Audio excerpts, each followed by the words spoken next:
Всем привет, с вами Дистермастер, и мы продолжаем наш марафон LEGO Bionicle 2015. И на этот раз ваш выбор пал на Онуа, Повелителя Земли. На коробке мы видим самого Повелителя Земли. Рядом с ним золотая маска и паук, которому не поздоровится, очень скоро не поздоровится, потому что он получит удар этим огромным молотом. Сзади некая пещера с кристаллами, древними какими-то монолитами. Все тут обрушивается. Действие, экшен. Ну а на задней стороне представлен сам Онуа с турбо-ковшами. Очень интересными, конечно же, комбо-модель, золотая маска, возможность надеть маску паука, возможность снять маску и подвижный механизм на обе руки. Очень классно. Также мы можем видеть маленький комикс.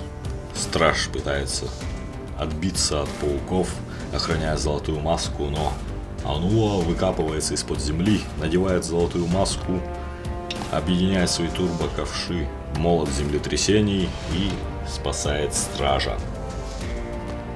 Что ж, давайте вскроем этот огроменный набор. Набор большой, и это заметно сразу. Внутри 3 пакетика. Наклейки для большой грудной пластины, какая была у Горзона из LEGO Чимы. Внутри этих пакетиков крупные детали. Они очень большие и хорошо детализированы, в чем и был фирменный стиль Bionicle. Таких деталей 4, и они мега крутые.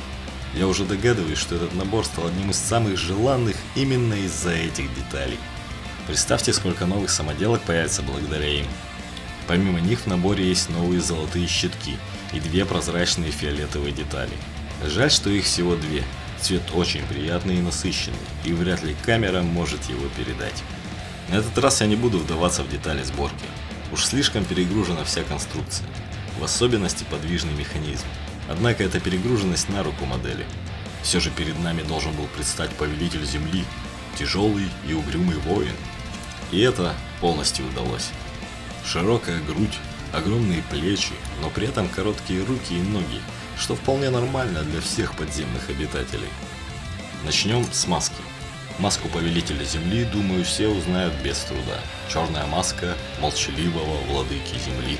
Правда, выглядит она маловато. Спереди вид довольно неплохой, но сбоку оголена большая часть головы.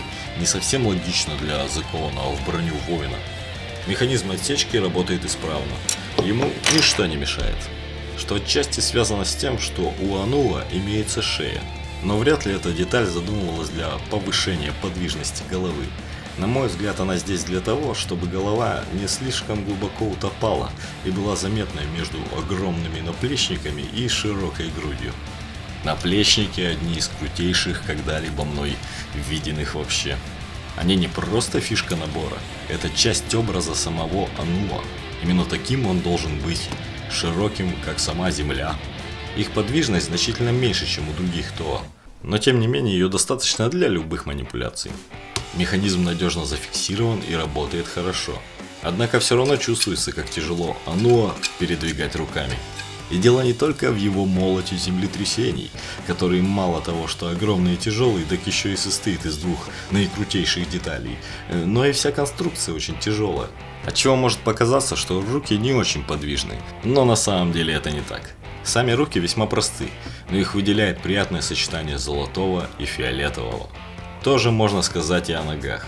Хотя, будь этих прозрачных фиолетовых деталей побольше, возможно, они бы выглядели более привлекательно. А вот нагрудная пластина, которая прикрывает почти весь механизм, хоть очень большая и крутая, но наклейки на ней на самом деле не лучшее решение. Да, я никогда не говорил, что наклейки зло, но в этот раз так скажу. Просто их реально сложно клеить, и черное приходится клеить на черное. Но наклейки или принт на самом деле особой разницы нет. Все равно со временем стирается и то, и то. Очень классно смотрится Онуа, если заменить его молот на турбо-ковши. Копает ими он очень быстро и умело.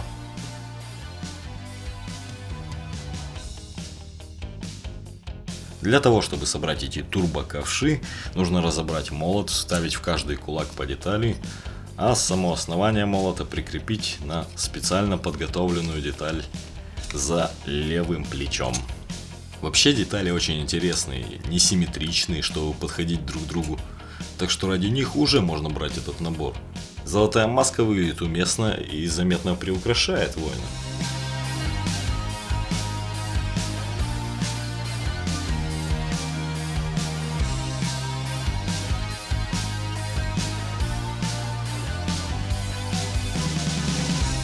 Паук тоже смотрится интересно, но лучше найти серебряного паука. Он уместен до такой степени, что набор можно принять за темного лорда. До того классно он выглядит. В целом набор очень классный, большой, с обилием деталей, уникальных не только для Лего вообще, но и для этой серии в частности. Ануа изображен широкоплечим и мощным, с оружием, подходящим его стихии. При этом, хоть и выглядит тяжелым и огромным, на самом деле хорошо подвижен и не выше по хату. Но тем не менее сила в этой фигурке видна невооруженным взглядом, а крутое оружие, общий дизайн и мощь этого воина привлечет немало фанатов. На мой взгляд, все-таки стоило обвешать ноги дополнительными щитками и добавить какую-нибудь броню на загривке, и тогда бы он смотрелся полностью идеально. Но и без этого он довольно крут.